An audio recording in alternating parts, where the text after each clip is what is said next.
The alarm system screamed across Unity Station like wounded animals. In the command center, Admiral Theron's 3 eyes widened as he stared at the holographic display floating before him. The Vaxil officer had served the Galactic Council for 40 years, and he had never seen readings like these. Impossible, he whispered. His translator chip converting his clicks and whistles into standard galactic speech. Check the sensors again. This must be an error. The young Kelter technician, her blue fur standing on end, with anxiety, ran the diagnostic for the 3rd time. Her 6-fingered hands moved quickly across the control panel. Sir, there is no error. The signatures are real. Multiple objects approaching from the abyss. Massive objects moving at incredible speed. The abyss. Even the name sent chills through most species. It was the great emptiness beyond the outer rim where no stars shone and no life existed. Nothing came from the abyss. Nothing ever had until now. Thuron activated the emergency protocol, sending alerts to all council members across 47 worlds. Within minutes, representatives from dozens of species materialized as holograms around the command center. The air filled with a dozen different languages before the translators synchronized. What is the meaning of this interruption? Demanded Counselor Vesh, a towering reptilian, whose scales gleamed gold. I was in the middle of the breeding season negotiations. Something is coming from the abyss, Thuron said simply. The room fell silent. For 3 days, the galaxy watched and waited. The objects grew closer, and the sensors revealed more details. They were ships, enormous ships. The smallest was twice the size of a council dreadnought. The largest defied classification entirely. Dr. Sarah Chen sat in her quarters aboard Unity Station, unable to sleep. As the human representative to the council, she should have been preparing diplomatic responses and reviewing first contact protocols. Instead, she stared at the data streaming across her tablet, her hands trembling. The ship designs were old, very old. They matched patterns from Earth's ancient databases, from a time before the Council, before humanity joined the galactic community. From a time when Earth's sun was dying and humanity screamed into the void, desperate and afraid. She had studied that era in university. Everyone had the Genesis Exodus, they called it. 50 colony fleets launched into the unknown. Only 3 ever found habitable worlds. The rest vanished into history, presumed lost. Humanity learned to accept that millions of their ancestors died alone. In the dark. But these ships matched Fleet Osiris, the Ghost Fleet, the largest military escort ever assembled. Sarah's door chimed. She opened it to find Ambassador Torvik, a small feline species known for their wisdom. His whiskers twitched with concern. You have seen the data, he said. It was not a question. They're human ships, Sarah replied, her voice barely a whisper. From over 1 million years ago, Torvik entered, his tail swishing nervously. The council is frightened, Sarah. Ships that survive 1 million years in the abyss. What kind of technology would that require? What kind of weapons? I don't know, she admitted. We have no records of what Fleet Osiris carried. The archives from that era were mostly destroyed when Old Earth was evacuated. The Council will want answers. They will want assurances that these ancient humans pose no threat. Torvik placed a small paw on her arm. Can you give them those assurances? Sarah looked at him, then back at the data. How can I? I don't know what they've become out there. On the 4th day, the fleet dropped out of faster than light travel at the edge of Council space. 217 ships hung in the void like metal mountains, their hulls scarred and pitted. Strange symbols covered their armor, and energy readings pulsed from weapons ports that glowed with eerie light. The largest ship, a carrier the size of a small moon, broadcast on ancient Earth frequencies. The message was simple. Transmitted in a language that had not been spoken in 1,000 generations. This is Expeditionary Fleet Osiris. United Earth Defense Force. We request navigation coordinates to Earth. We are coming home. The council chamber erupted. In chaos. Representatives shouted in a dozen languages, their translators struggling to keep up. Sarah stood at the human delegation's platform, trying to make herself heard over the den. Order. The council speaker, an elderly being of pure energy contained in a crystalline shell, amplified his voice until it shook the chamber. We will proceed with first contact protocols. Ambassador Chen, your people will take the lead. Sarah's stomach twisted into knots, but she nodded. Within the hour, she found herself aboard a diplomatic shuttle approaching the massive fleet. The ships loomed before her like ancient gods, terrible and magnificent. The communication channel crackled to life.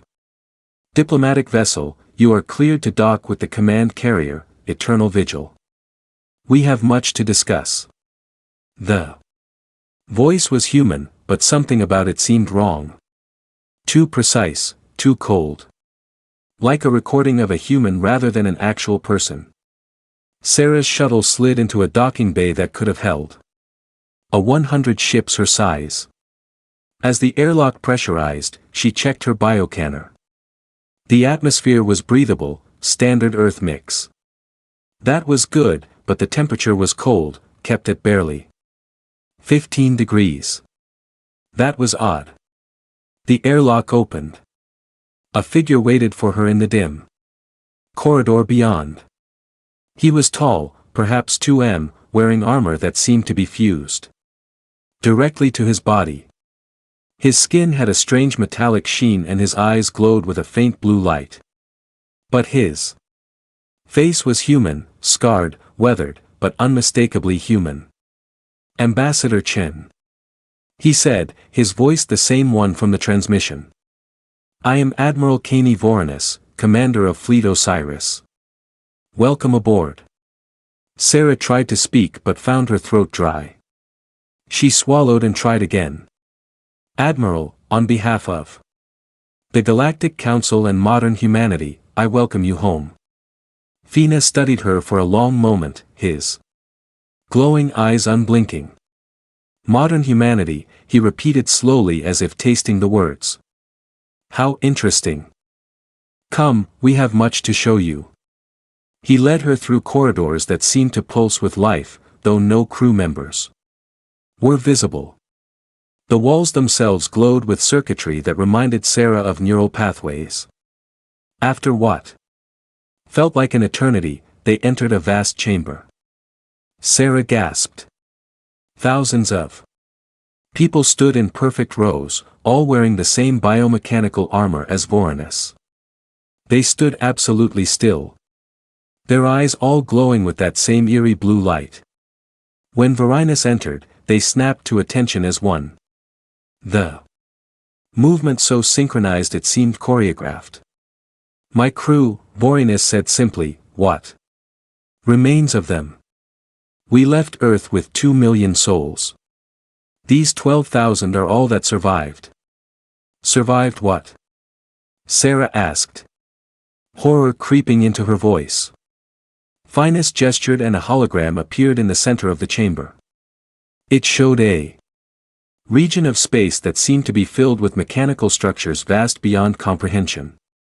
Ships moved between them, but not ships like any Sarah had seen. These were organic and mechanical at once.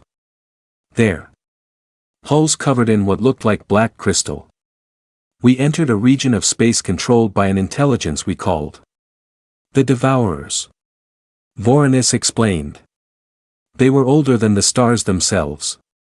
Ancient machines left behind by a civilization that ascended beyond physical form. But the machines did not ascend. They remained, and they were hungry. The hologram shifted, showing a battle. Fleet Osiris's ships fought against a swarm of enemy vessels that seemed endless. Sarah watched ships explode. Watched crew members die by the thousands. For 300 years of subjective time, we fought them.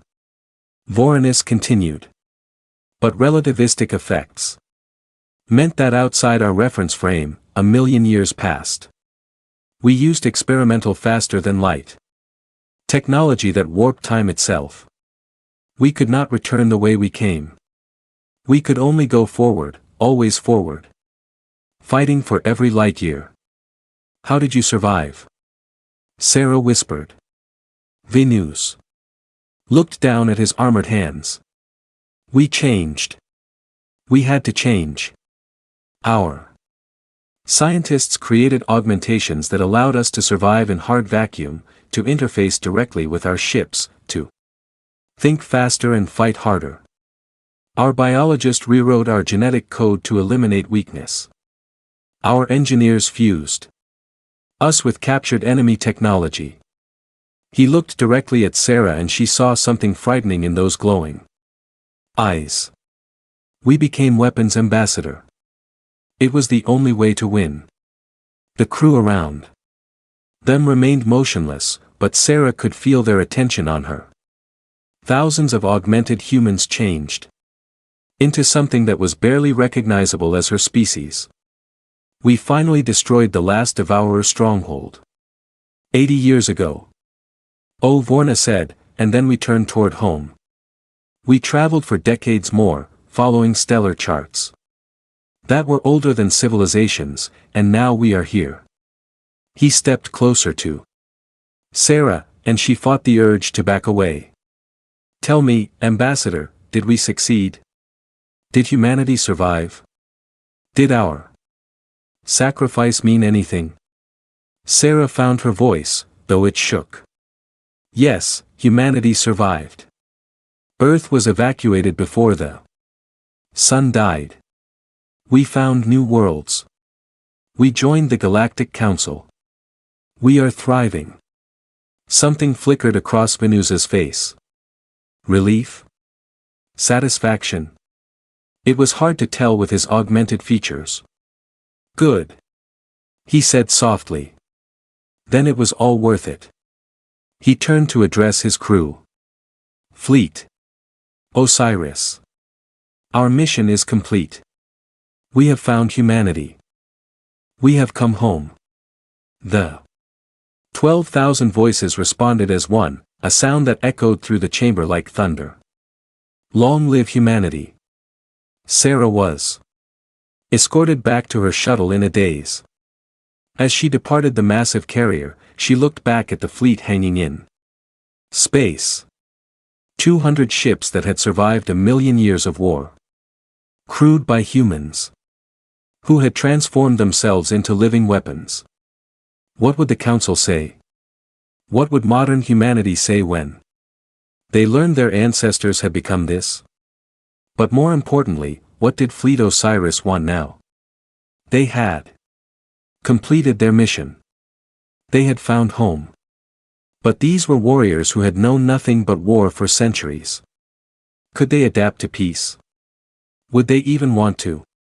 As her shuttle accelerated toward Unity Station, Sarah began composing her report. But she knew that no matter what words she chose, nothing could prepare the galaxy for what was coming. Fleet Osiris had returned, and the universe would never be the same. The council chamber had never been so crowded. Representatives from all 47 member species packed the space. Their holographic projections overlapping in some places. The air hummed with tension and a dozen different breathing patterns. Sarah stood at the human delegation platform, exhausted. She had not slept in 2 days, spending every hour reviewing ancient records and preparing her report. Around her, the Human delegation looked equally worried. They were scientists, diplomats, artists. None of them were warriors. None of them knew how to deal with what Fleet Osiris represented. "The facts are clear," Counselor Vesh declared, his reptilian voice sharp. "These ancient humans possess technology beyond our understanding. Their ships alone could devastate entire fleets. We must consider them a potential threat." Murmurs of agreement rippled through the chamber. Sarah felt anger rising in her chest. But Ambassador Torvik placed a calming paw in her arm before she could speak. "Let us not be hasty," Torvik said, his feline voice carrying surprising authority. "These humans traveled through hell itself to return home. They believed they were protecting their species. Should we punish them for their sacrifice?" "No one speaks of punishment," interjected Counselor Mira, a crystalline being whose voice chimed like bells. "But we must understand what we are dealing with. Ambassador Chen, you spoke with their commander. What is your assessment?"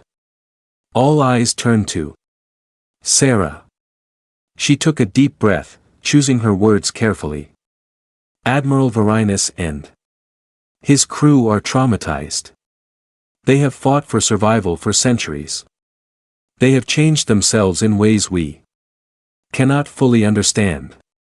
But they are still human, and they came home because they never forgot what they were fighting for."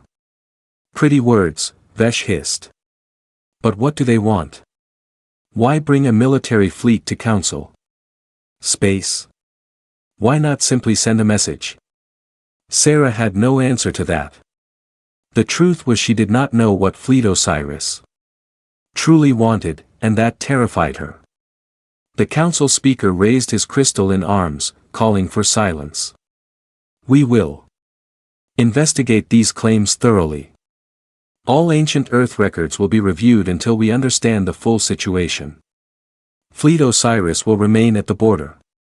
They will be provided supplies, but will not enter Council space proper." Sarah wanted to protest, but she knew it was the best outcome she could hope for. At least the Council was not voting for immediate military action. As the session ended, Sarah made her way to the historical archives. The ancient Earth databases were stored in the deepest levels of Unity Station, preserved in quantum storage that could last millions of years. Few people ever accessed them. The past was past, and most species preferred to look forward. But now, the past had returned, and it demanded answers. Dr. Marcus Webb was waiting for her in the archive chamber. The elderly historian was one of the few humans who specialized in pre-consul history. His gray beard was unkempt, and his eyes were red from lack of sleep. "You found something," Sarah said. It was not a question. Marcus nodded, gesturing to the holographic displays floating around him. "I found everything. And Sarah, it is worse than we thought." He activated a file marked with the highest security clearance.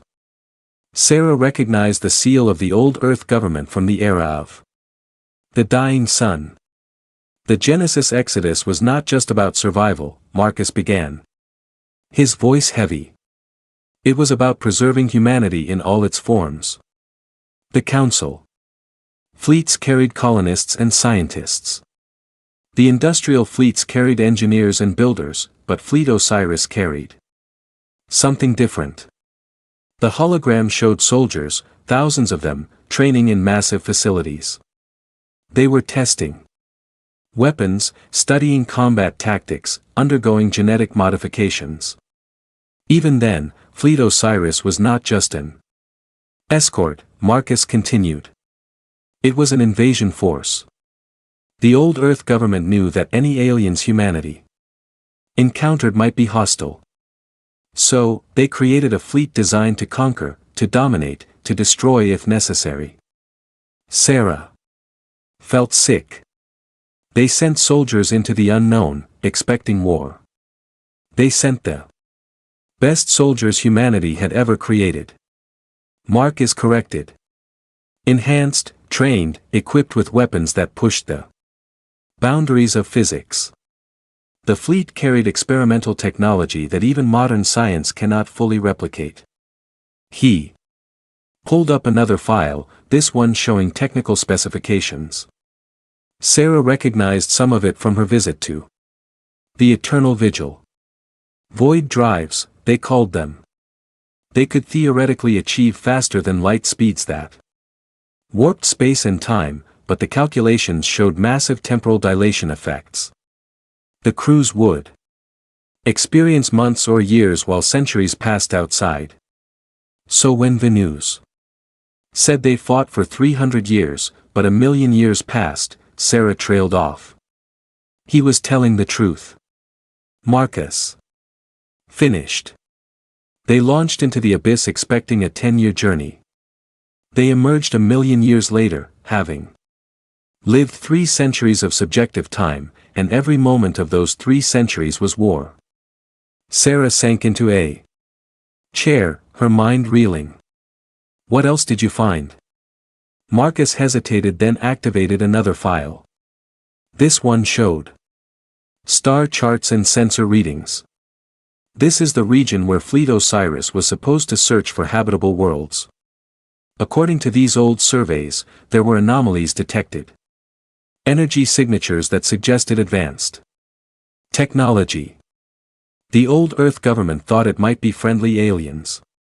The Devourers, Sarah whispered. We can assume so. Marcus agreed. Fleet Osiris walked into a war zone with no warning. No preparation beyond their weapons. They were supposed to be conquistadors seeking new worlds. Instead, they became survivors fighting for their lives. He pulled up a final file and Sarah's blood ran cold. It was a mission directive. Written by the Old Earth Defense Council.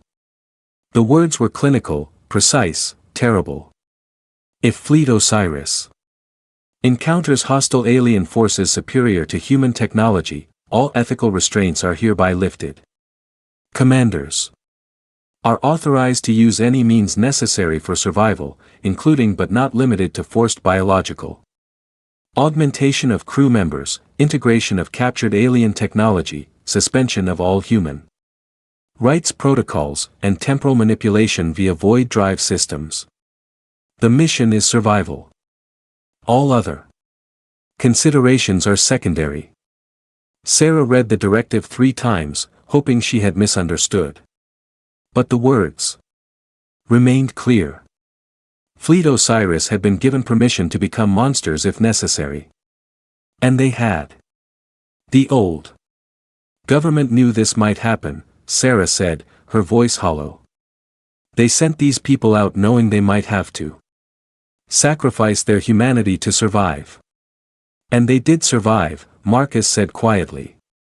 For 1,000,000 years of objective time, 12,000 humans have been fighting their way back home. What kind of people does that create, Sarah? Before she could answer, her communication device chimed. It was Admiral Thuron requesting her immediate presence in the command center. Something had happened. Sarah ran through the corridors of Unity Station. Marcus struggling to keep up behind her. When they burst into the command center, they found it in chaos. Every screen showed the same thing.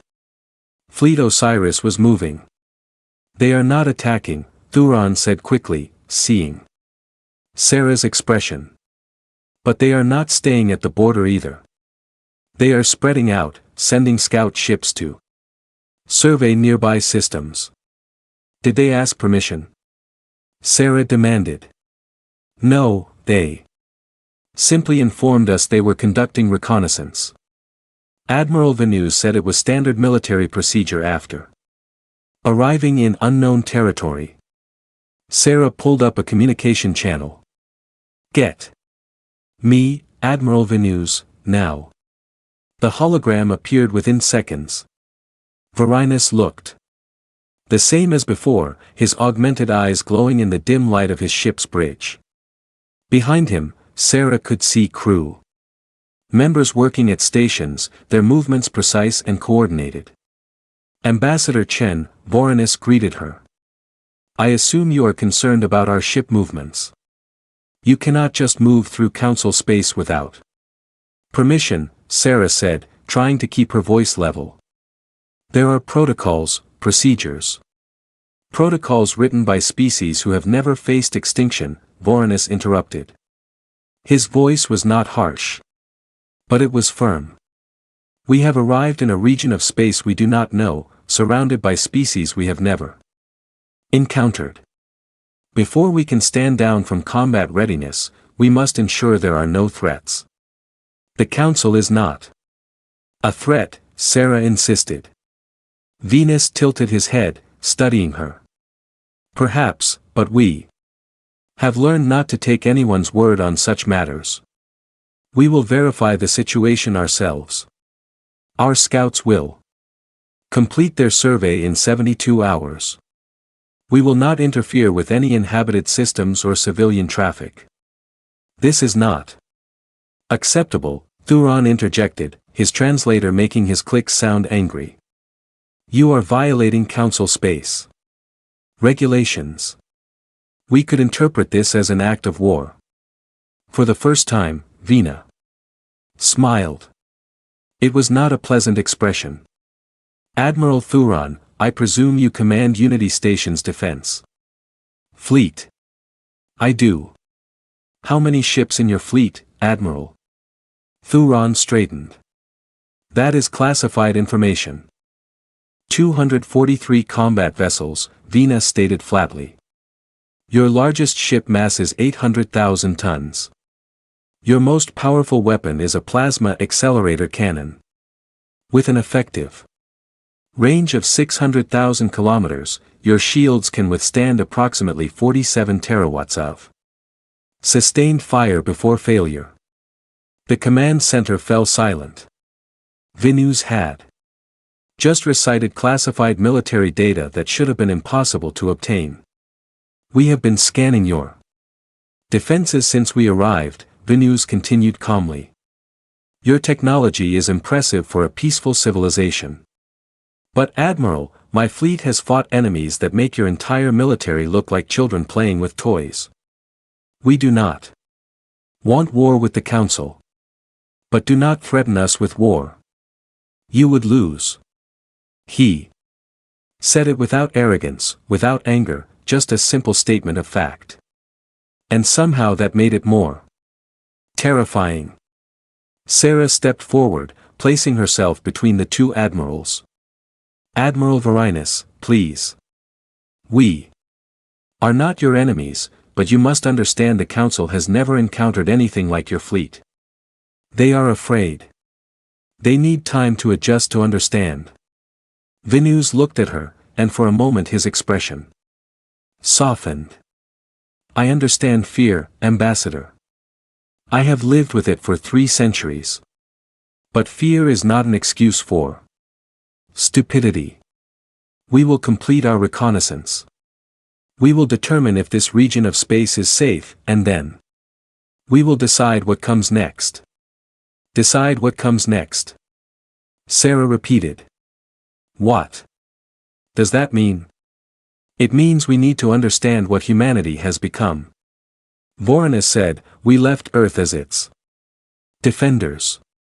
We returned to find our descendants integrated into an alien coalition, following alien laws, living alien lives. We need to know if that is acceptable. Acceptable? Sarah felt her temper rising. You do not get to judge us. We survived.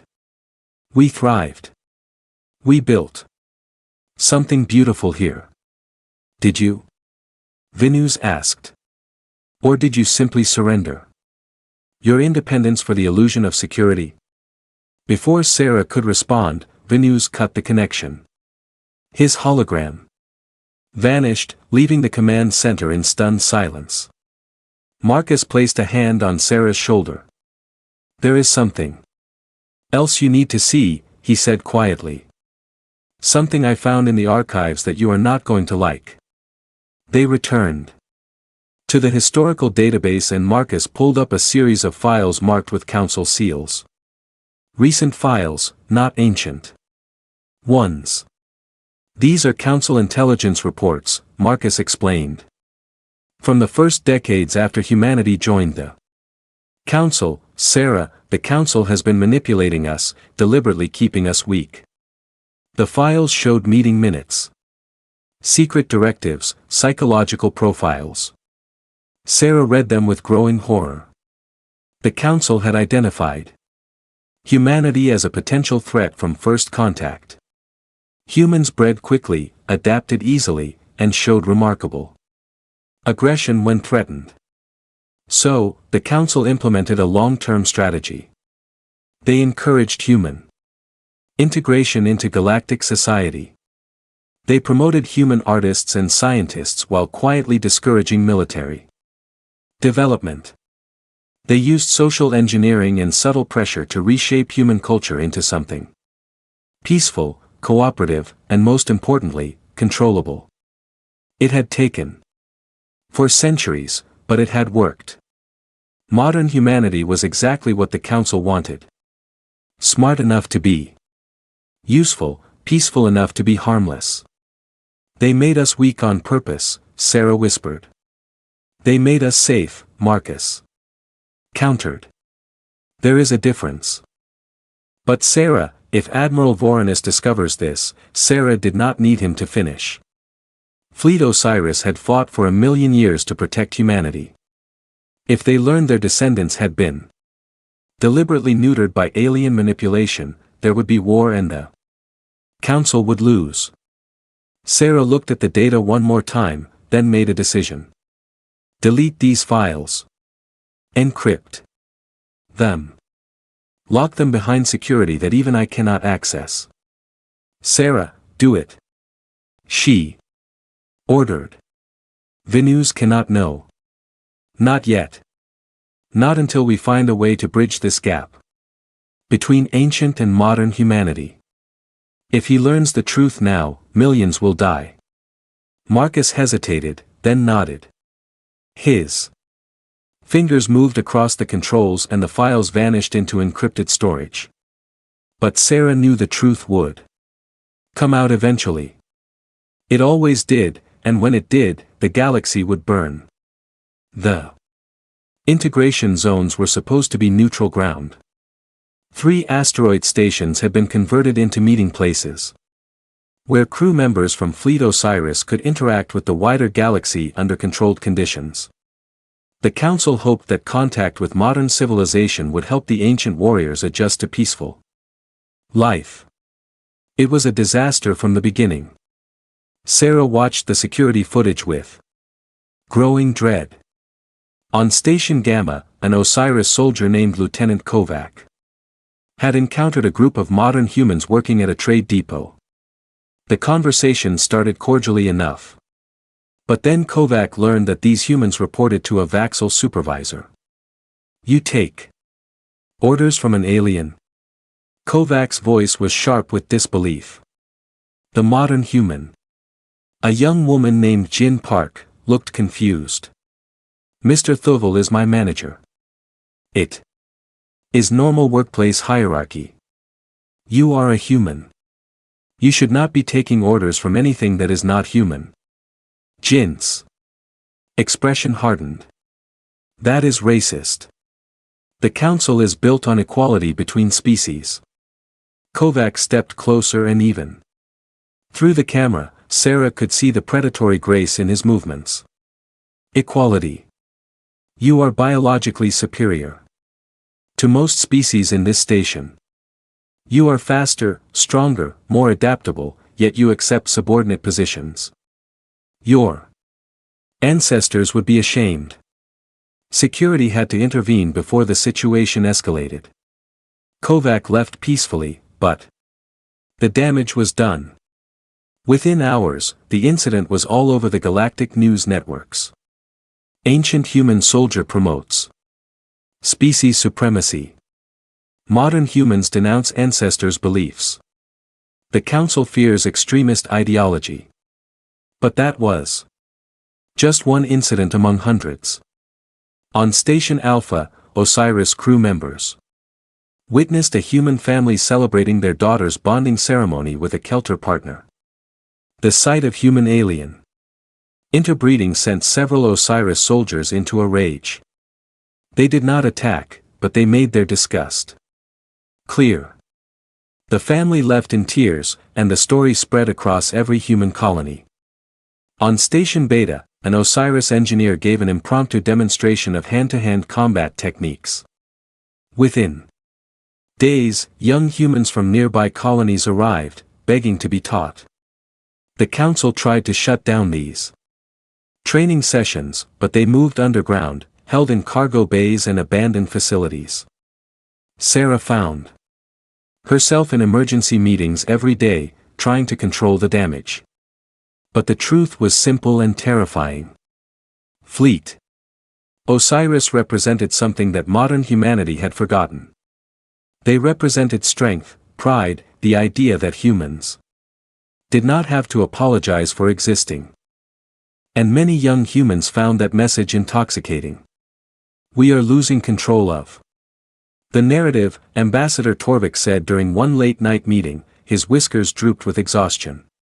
Every day, more humans express sympathy for Osiris positions.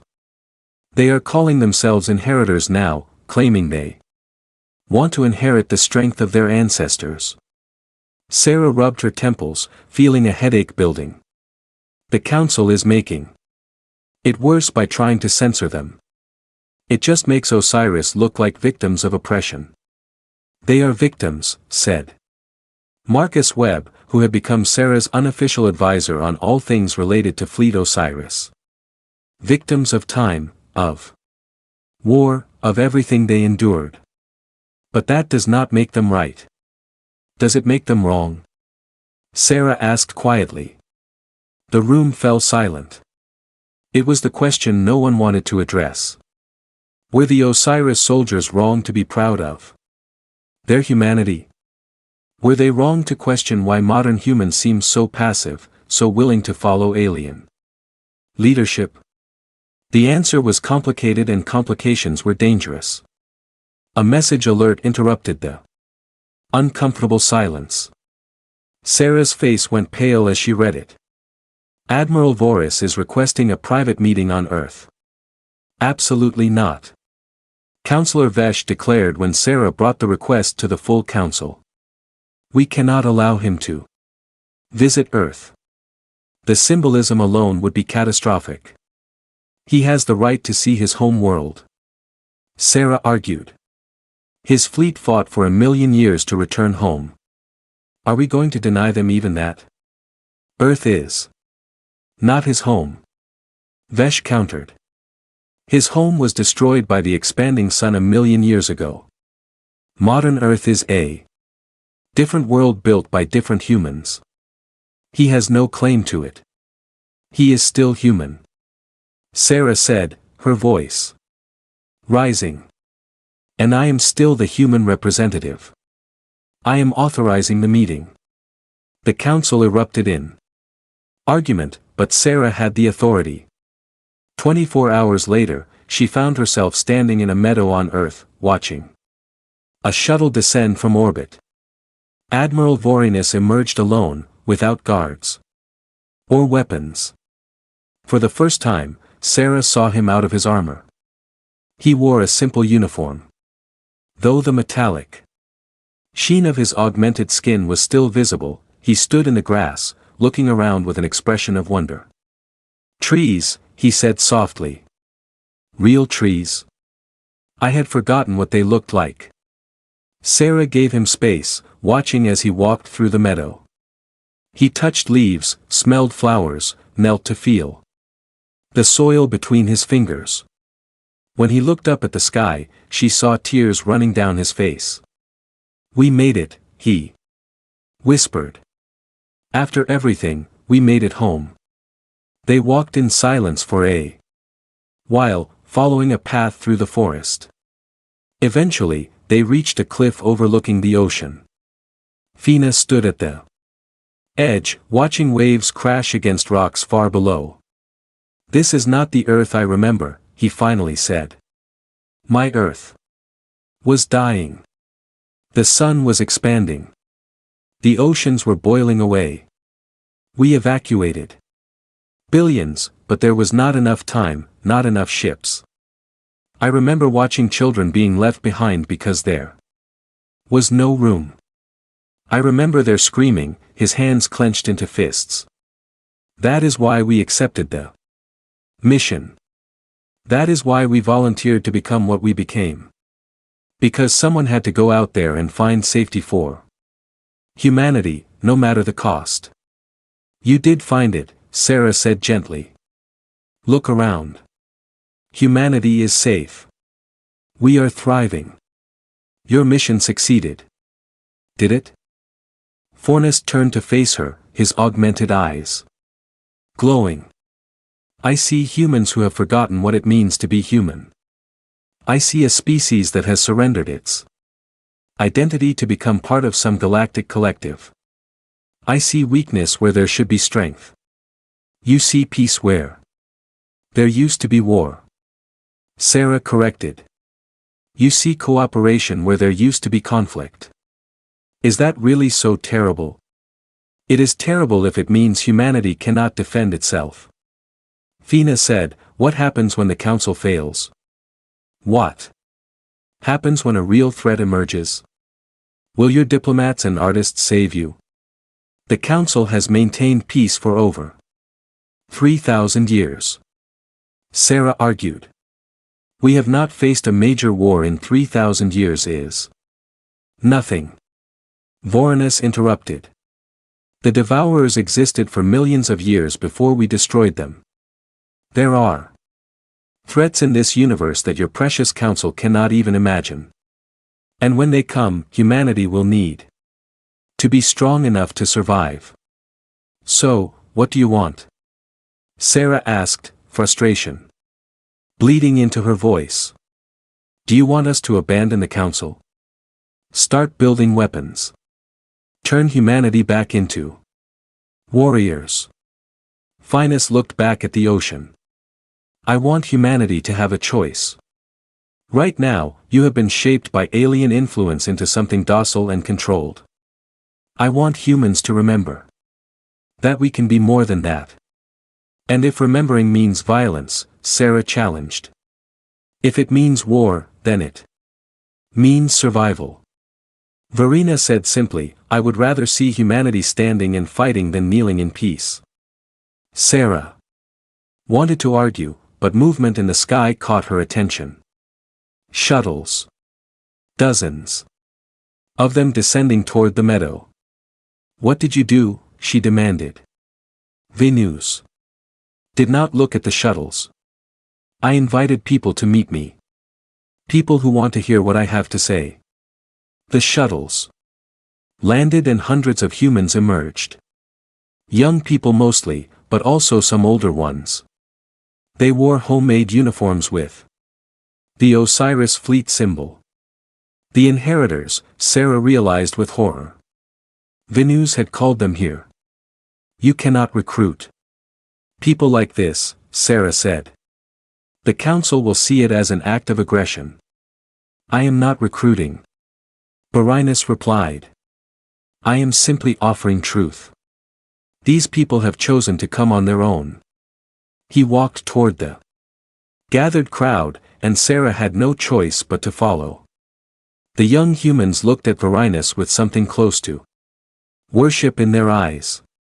"You came to hear me speak," Varinus addressed them, his voice carrying easily across the meadow. "So I will speak truth. You have been told that humanity's place is within the council, that peace is the highest virtue, that strength is barbarism.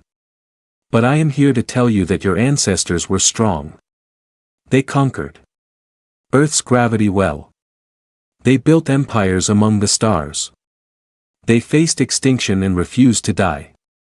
The crowd murmured in agreement.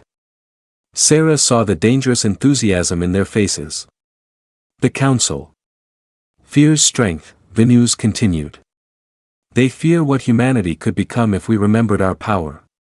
So they have spent centuries making you weak, teaching you to doubt yourselves, to seek alien approval before taking action. They have turned you into servants in your own galaxy. That is not fair, Sarah called out. The Council gave us technology, knowledge, allies. The Council gave you a cage and told you it was paradise. Verena shot back. And you believed them. Because you had forgotten what freedom tasted like. He turned back to the crowd. I am not here to start a war. I am not here to destroy the Council. But I am here to offer a choice. You can continue as you are peaceful and controlled. Or you can reclaim your heritage, remember your strength, become what humanity was always meant to be. And what is that? Someone in the crowd called out. Verena smiled. Unstoppable. The crowd erupted in cheers. Sarah watched in horror as hundreds of young humans pledged themselves to Voronus's cause. They wanted training. They wanted augmentation. They wanted to join Fleet Osiris and learn what it meant to be true humans. Within hours, the news spread across every human colony. The Inheritor movement exploded in size. Protests erupted on Council worlds with humans demanding more autonomy, more respect, more recognition of their species' achievements. The Council called emergency sessions. Alien representatives demanded that humanity control its extremist elements. Some species proposed sanctions. Others suggested military intervention, and through it all, Fleet Osiris remained at the border, watching and waiting. Sarah returned to Unity Station to find chaos. Human delegates were shouting at alien counselors. Accusations flying in every direction. The carefully maintained peace of the Council was fracturing along species lines. Ambassador Torvik found her in her office staring at reports of riots on 3 different worlds. Sarah, you must do something. The Council is talking about declaring Fleet Osiris a terrorist organization. They would start a war they cannot win, Sarah said numbly. I know, Torvik replied. That is why we need you to prevent it. You are the bridge between modern and ancient humanity. You must find a solution. But Sarah had no solution. How could she bridge a gap of 1,000,000 years? How could she reconcile the peaceful species humanity had become with the warriors they used to be? Her calm device chimed. It was Marcus Webb, and he sounded panicked. Sarah, you need to see this. I found more files. The Council has been preparing for this scenario for decades. Preparing how? Military protocols for containing a human uprising. Contingency plans for orbital strikes on human colonies if they become too aggressive. Sarah, the Council has been planning how to suppress humanity since we joined. They always feared we might remember our past. Sarah felt cold. If Arenas discovered these files, if the Inheritors learned that the Council had been planning to bomb human worlds, how many people know about this? She asked. Just me so far. But Sarah, these files are not as well encrypted as the others. If Fleet Osiris scans deep enough into Council databases, they will find them. Sarah made a decision. Lock them down. Maximum encryption, and Marcus start preparing a backup plan, because if this situation gets any worse, we might need to evacuate Council space entirely. You think it will come to that? Sarah looked out her window at the stars, thinking of Fleet Osiris somewhere in the darkness. I think we are standing at the edge of a cliff, Marcus, and I do not know if anyone is strong enough to pull us back. Across the galaxy, in the command center of the Eternal Vigil, Admiral Verena stood before a holographic display showing the locations of every human colony in Council space. His senior officers stood around him, their augmented faces reflecting the blue light. "Sir," one of them said. "The inheritors are flooding us with recruitment requests. Over 100,000 humans want to join the fleet. What are your orders?" Bina studied the map for a long moment. "Begin screening the applicants. We will accept those who show the proper mindset. Start them on the basic augmentation protocols. The Council will see that as an act of war," another officer warned. "The Council is already preparing for war with us," Finus replied. "They simply have not admitted it yet. But I found something interesting while scanning their databases. They have contingency plans for suppressing humanity. Orbital strike coordinates for human colonies. Plans for containing a human uprising that were written 3 centuries ago." The room fell silent. The officers' hands moved to their weapons instinctively. "The Council has always feared us," Venus continued quietly. "They have spent centuries trying to tame humanity to make us safe and predictable. But we were never meant to be safe. We were meant to be free." He turned to face his officers. "Prepare the fleet. We are not attacking. Not yet. But we will be ready because the time is coming when humanity will have to choose between comfortable slavery and dangerous freedom." "And if they choose slavery?" an officer asked. Varinus's expression hardened. "Then we will choose for them." The first shot was fired on a colony called New Shanghai 3 weeks after Venusa's speech on Earth. No one was sure who fired it. Whether it was an Osiris sympathizer or a council provocator, but the result was the same. A human mob attacked the council administration building and alien security forces responded with lethal force. 12 humans died, including a 7-year-old girl. The images spread across the galactic network within minutes. A child's body being carried from the rubble, her father screaming in grief, blood on human and alien hands alike. The galaxy watched in horror as the fragile peace finally shattered. Within hours, Fleet Osiris moved, not to attack, but to claim. Their ships dropped out of faster-than-light travel. Above 7 human colonies simultaneously, broadcasting the same message. This world is now under the protection of Fleet Osiris. All Council military forces are ordered to withdraw immediately. Failure to comply will be met with force. The Council called it an invasion. Venus called it liberation. The humans living on those worlds called it confusing, terrifying, and for many exciting. Sarah watched from Unity Station as her worst fears came true.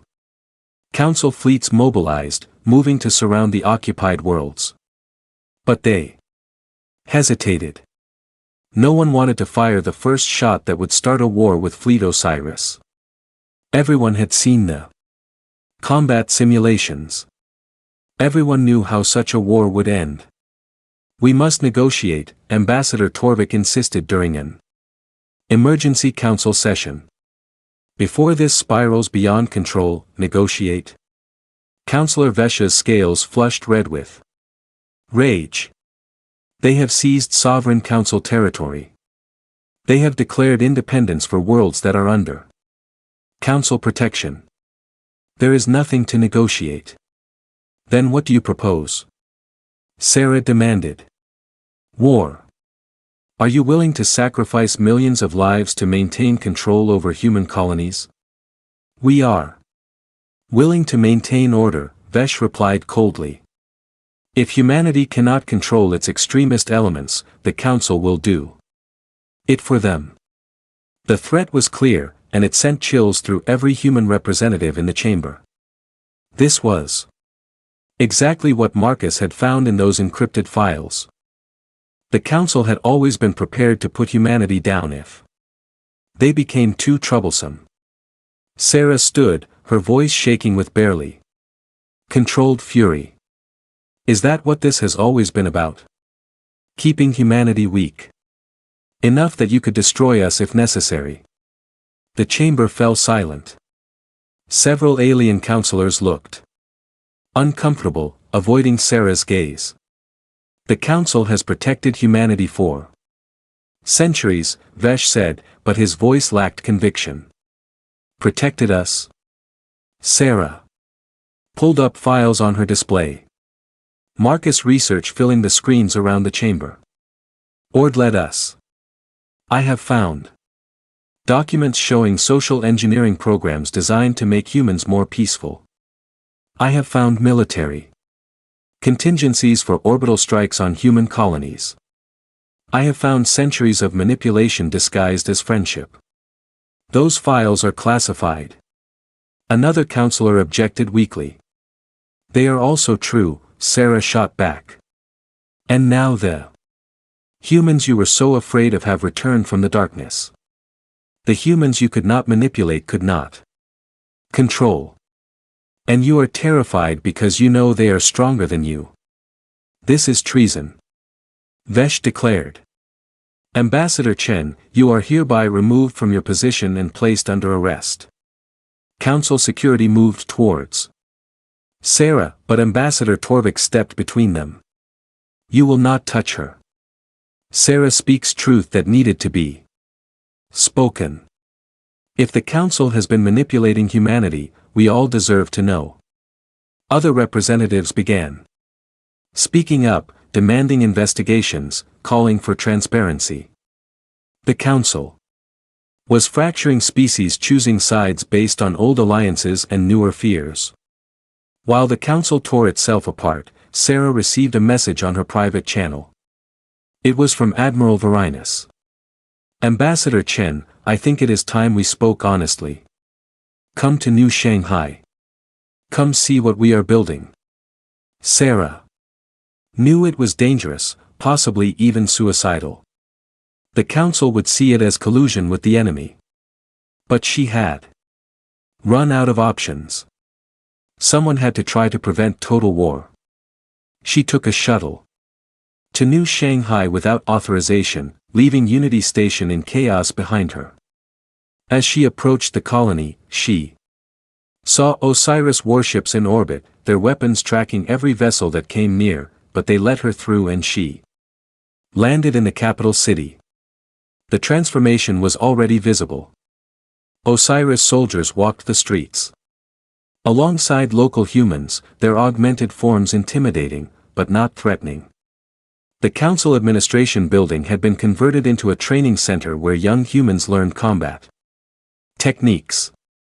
Recruitment stations were set up on every corner with long lines of volunteers. Admiral Venus met her in what had been the governor's office. Maps covered the walls showing human colonies throughout the galaxy with 7 now marked in Osiris blue. Ambassador Chen, he greeted her. Thank you for coming.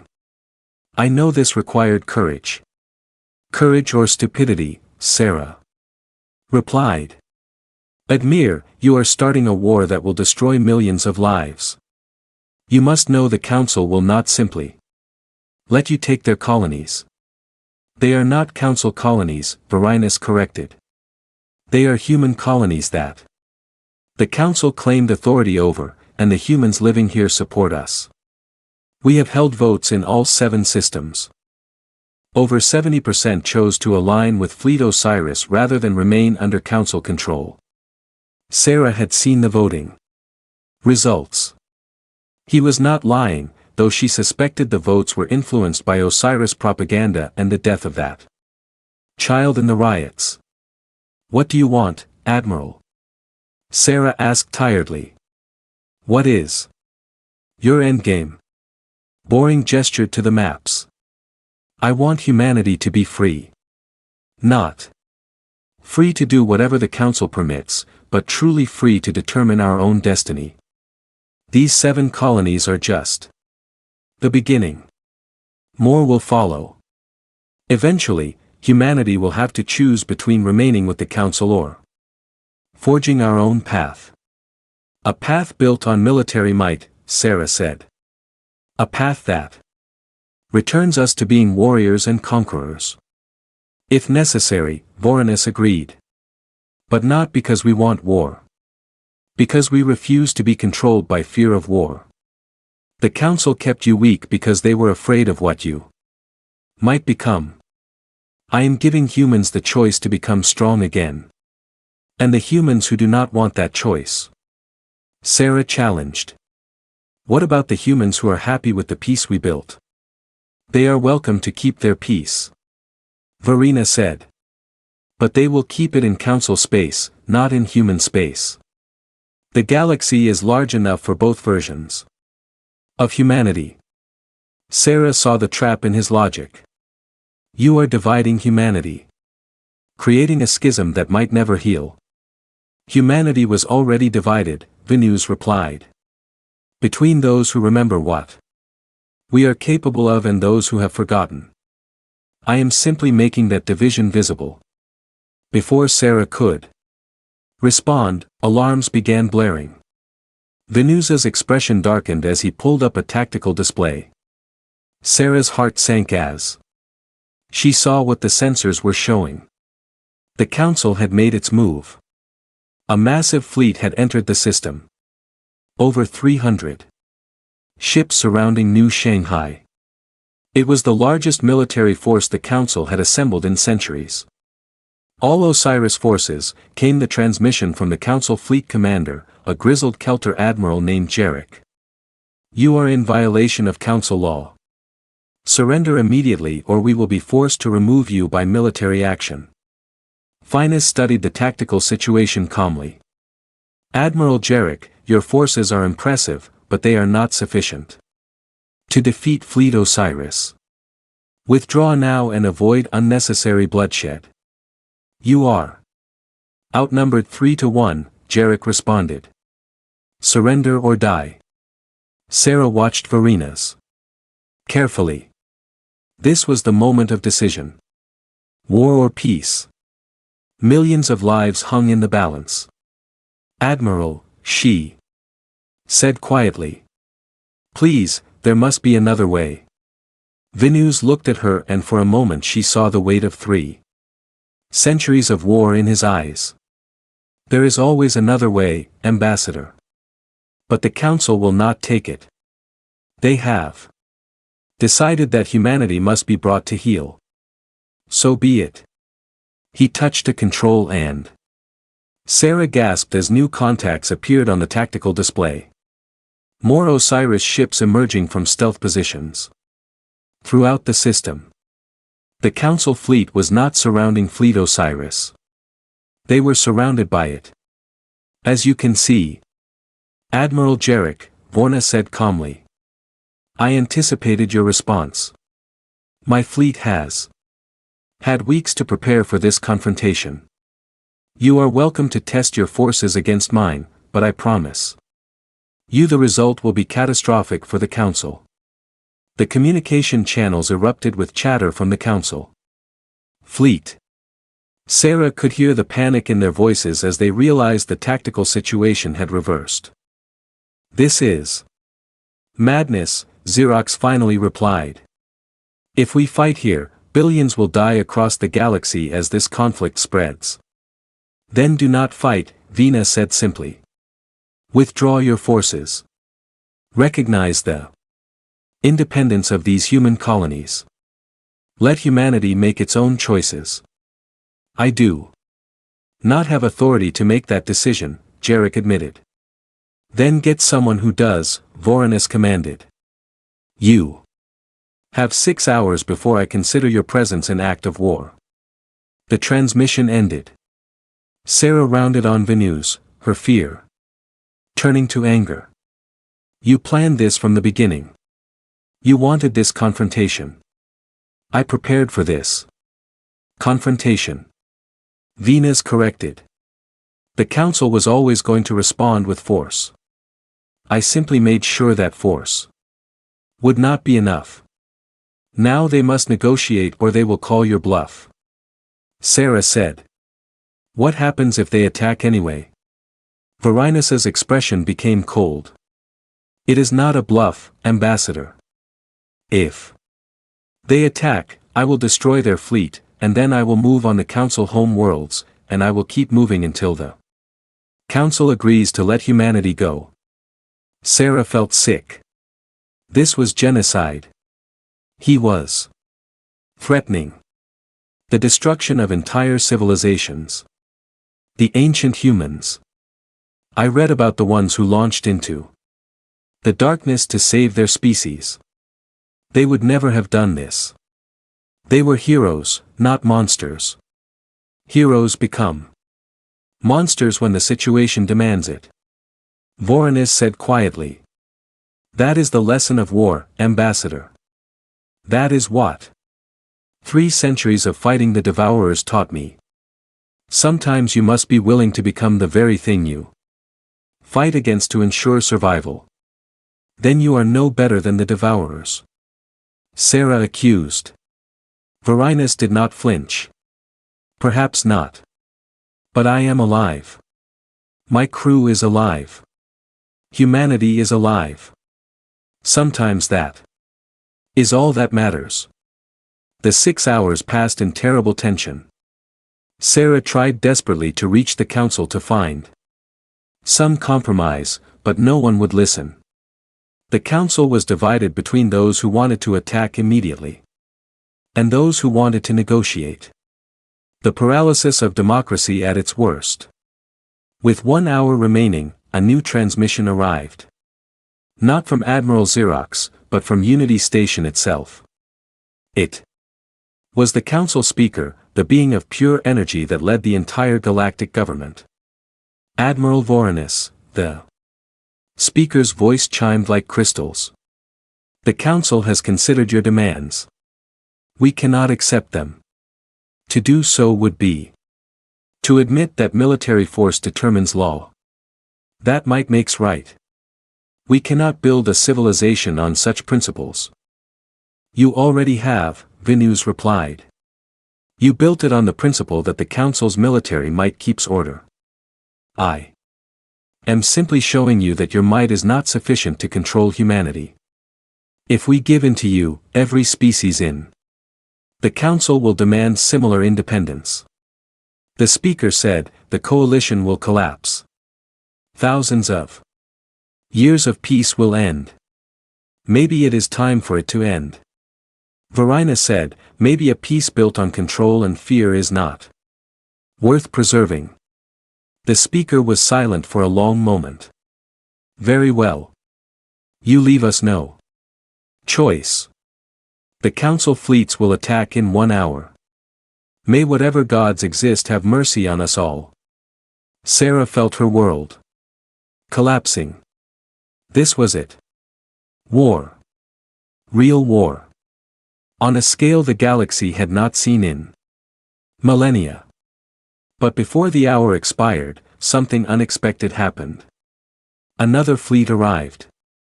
But this was not a Council fleet. It was human. Modern human. Civilian ships. Cargo vessels.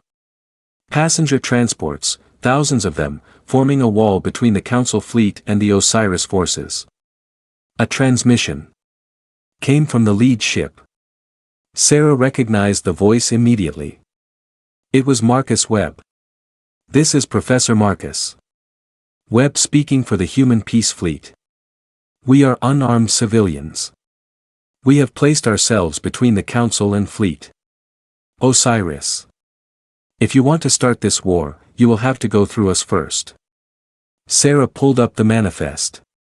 There were over 10,000 ships carrying millions of modern humans who had rushed to New Shanghai to prevent bloodshed. We do not support Fleet Osiris's methods, Marcus continued. But we do not support the Council's manipulation either. Humanity deserves truth, freedom, and the right to determine our own future. We call on both sides to stand down and negotiate. In good faith. The Council fleet did not respond. Neither did Fleet Osiris. The Galaxy held its breath. Finally, Admiral Vorenus spoke. Very well. I will agree. To talks but not with the full council. I will speak only with human representatives. Let humanity decide its own fate. The speaker chimed in response. Agreed. A summit will be convened on Earth. All parties will attend. But the blockade remains until an agreement is reached. The immediate crisis passed, but everyone knew this was just a pause. The real battle was about to begin, not with weapons, but with words. And Sarah knew that what was decided in the coming days would determine humanity's future for generations to come. Earth had never seen such a gathering. The summit took place in Geneva in an ancient building that had once housed the United Nations. Before humanity reached the stars, representatives from every human colony attended along with observers from the Council. But the real tension was between three groups. Modern humans who supported the Council, the inheritors who followed Fleet Osiris, and those who sought a middle path. Admiral Venus arrived without his armor, a gesture of goodwill that fooled no one. His augmented body was weapon enough, and everyone knew it. He walked through the halls where human diplomats had once debated the fate of nations. Now, debating the fate of the species itself, Sarah found herself appointed as mediator, representing neither side, but trying to find common ground. It was an impossible task, but someone had to try. The first 3 days were brutal. Arguments echoed through the chamber as both sides presented their cases. The inheritors showed evidence of council manipulation, the social engineering programs, the contingency plans for suppressing humanity. They painted a picture of a species that had been slowly neutered by alien overlords. The council supporters countered with evidence of Osiris intimidation, forced recruitment, the violence that followed wherever Fleet Osiris went. They spoke of the peace humanity had enjoyed for centuries, the prosperity and safety that came from cooperation. Neither side was entirely wrong. Neither side was entirely right. And that made compromise nearly impossible. On the fourth day, Sarah called for a closed session. Just her, Admiral Venus, and a young woman named Kira Chen, no relation, who had become the unofficial leader of the moderate humans. They met in a small room away from cameras and crowds. We are getting nowhere, Sarah said bluntly. The council supporters will never accept military independence. And Fleet Osiris will never accept continued council control. We need a different approach. What do you suggest? Kira asked. She was young, barely 30, but she had shown remarkable leadership in organizing the peace fleet. Sarah took a deep breath. What if we stopped thinking about this as a choice between two options? What if humanity split into two branches? Venus raised an eyebrow. Explain. The galaxy is vast, Sarah continued. Large enough for multiple versions of humanity. What if the Osiris colonies became independent, free to develop as they choose? Meanwhile, the council colonies remain part of the galactic government. Two different paths for humanity, both legitimate, both free. The council will never agree to that, Kira said. It sets a precedent for every species to demand independence. Let them, Sarah replied. Maybe it is time for the council to evolve from a controlling government into a true coalition of sovereign equals. Maybe this crisis is an opportunity to build something better. Finus leaned back.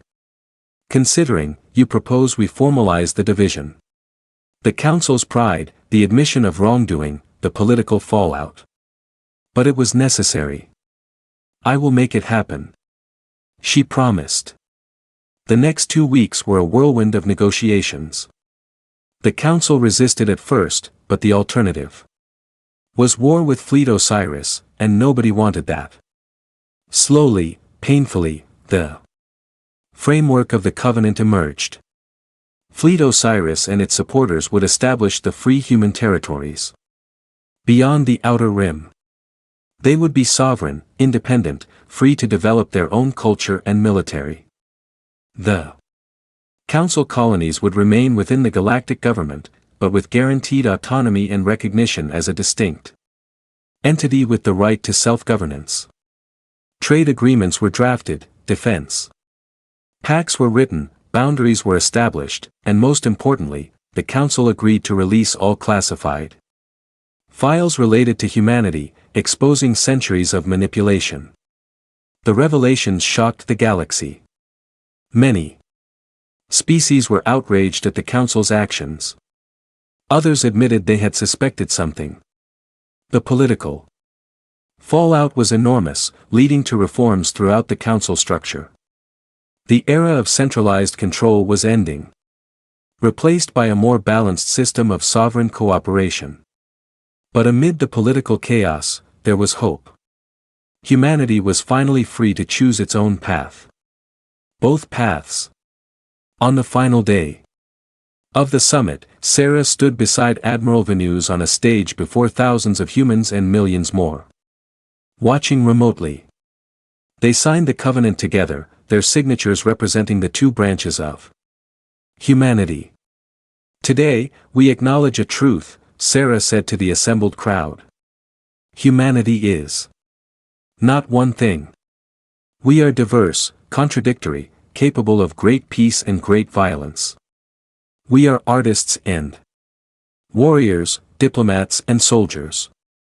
We are everything in between. And that is not weakness.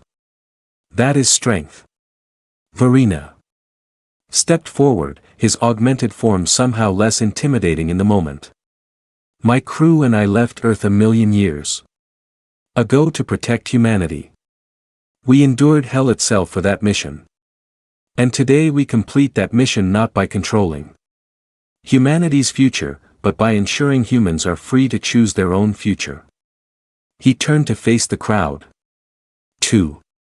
Those who choose the path of warriors, who will join Fleet Osiris in the free territories, I promise you purpose and strength. We will build a society that honors the fighting spirit of our ancestors. We will be humanity's shield against the darkness. Then he looked at the Council supporters. And to those who choose the path of peace, who will remain with the Council, I say this, do not think yourselves weak. Peace requires its own kind of strength. You will build a society of wisdom and cooperation. You will be humanity's light in the darkness. He paused and for the first time since his return, Sarah saw him smile. A real smile. Not the cold expression of a warrior, but the warm look of a man who had finally found what he was searching for. Both paths are necessary. Vorenus concluded. Both are valid, and together we are stronger than either could be alone. This is the covenant of two paths. This is humanity finally free. The crowd erupted in applause. Not everyone was happy with the compromise, but most recognized it as the best option available. The alternative had been war, division, the possible destruction of everything humanity had built. As the ceremony concluded, Ambassador Torvik approached Sarah. His whiskers twitched with emotion. You did it, the small feline said. You found a solution that no one thought possible. Sarah shook her head. Not just me. All of us. Humans who were willing to compromise. Aliens who were willing to admit mistakes. This only works if everyone commits to making it work. Will it work?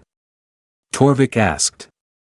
Can two such different versions of humanity really coexist? I do not know, Sarah admitted. But we have to try because the alternative is unthinkable. Over the following months, the Covenant took shape. Fleet Osiris moved beyond the Outer Rim, establishing colonies in regions that the Council had never explored. They took with them over 2 million modern humans who wanted to embrace the warrior path. Young people mostly seeking purpose and strength. Sarah visited one of the new colonies, a world they named Sparta. It was harsh, demanding, exactly what the Osiris refugees wanted. She watched as modern humans underwent the augmentation processes, transforming themselves into something closer to Vorenus and his crew. It was disturbing watching people deliberately make themselves into weapons, but it was their choice, and she had fought for their right to make that choice. On her last day there, Vorenus gave her a tour of the military academy they were building. Young humans trained in combat, studied strategy. Learned the harsh lessons that Fleet Osiris had learned over 3 centuries of war. Do you regret what you have become? Sarah asked him as they watched the students practice. Venus was quiet for a long time. Every day, he finally admitted, I remember what it was like to be fully human before the augmentations, before the war. I remember laughing without purpose, sleeping without nightmares, touching someone without calculating threat levels. He turned to look at her, but I do not regret the choice. We did what was necessary, and now, because we did, humanity has options. Young people like these students can choose to become warriors or they can choose peace. Both choices are valid because we paid the price for freedom. Sarah wanted to argue. To say there must have been another way. But she had seen what the Devourers had done to the regions of Space Fleet. Osiris had crossed. She had seen the dead civilizations, the consumed worlds. Perhaps there really had been no other way.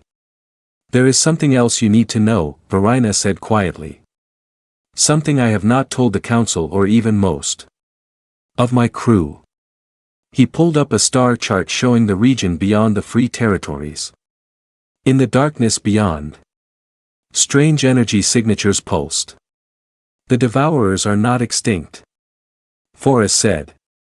We destroyed their forward forces, their active installations, but their core intelligence survived. It retreated deeper into the void where our sensors could barely detect it. And it is rebuilding. Sarah felt cold. How long do we have? 10,000 years, maybe more, Venus replied. Time enough for civilizations to rise and fall, but they are coming, Sarah. Eventually, they will reach Council space, and when they do, the galaxy will face a threat unlike anything it has ever known. Why are you telling me this? Sarah asked. Because humanity needs to be ready, Vorenus said. Both branches of humanity. The Council needs to know that peace is temporary, that threats exist beyond their borders, and Fleet Osiris needs a purpose beyond simple independence. We will guard the outer darkness. We will watch for the Devourer's return, and we will buy the galaxy time. He looked back at the training students. These young warriors will be humanity's shield when the darkness comes again. But they will need the Council's wisdom, technology, and resources to succeed. The 2 branches of humanity must work together when that day arrives. Sarah understood now. The Covenant was not just about ending a crisis. It was about preparing for a future threat that most of the galaxy did not even know existed. The Council will not believe you without proof. She said, then we will provide proof when the time is right. Boris replied. 4. Now, it is enough that we know, that we prepare, that we ensure humanity in all its forms is strong enough to survive. What is coming? Sarah returned to Council space with a heavy heart. She did not tell anyone about the Devourers. Not yet. The galaxy needed time to adjust to the current changes before facing another existential threat. But she began preparing. Quietly, carefully, she built relationships between council, researchers and Osiris scientists. She encouraged military exchanges, cultural programs, anything that would keep the two branches of humanity connected. Because Venus was right, when the darkness came again, humanity would need both paths. They would need the warriors who could fight and the diplomats who could unite the galaxy. They would need the weapons of Fleet Osiris and the wisdom of the Council. Years passed. The covenant held, though tensions remained. Some humans were angry about the division, claiming it weakened the species. Others celebrated it, saying it allowed humanity to explore its full potential. The Council reformed itself, becoming less centralized, more respectful of species autonomy. Other species began demanding similar arrangements, and slowly the galactic government evolved into something better. Not perfect, but more just. Fleet Osiris established a dozen colonies in the free territories, building a society based on strength, discipline, and martial excellence. They were not the monsters that some had feared. They were simply humans who chose a different path, who valued different things.